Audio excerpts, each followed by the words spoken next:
จักหมาภัยจ่อยแหงอลีเนาะเป็นตาสงสารนี่มันมาหานเข้าใกล้อันตมานี่เกลือมาในวัดมันมากินน้ำนี่เบิ่งเป็นตาสงสารเลยได้จ้อยเลยคือสิบ่ได้กินข้าวหลายมื้อหลายเดือนแล้วเบิ่งนี่จ่อยแห้งอลีหมานี่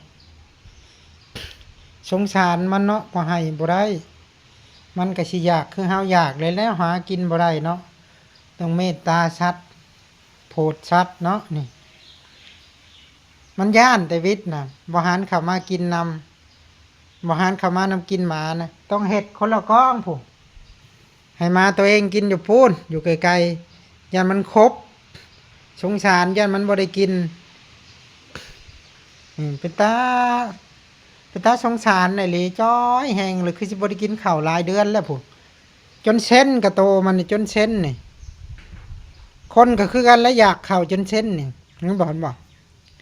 โตมันจนเส้นนี่บ่ได้กินข้าวหลายมื้อแล้วนี่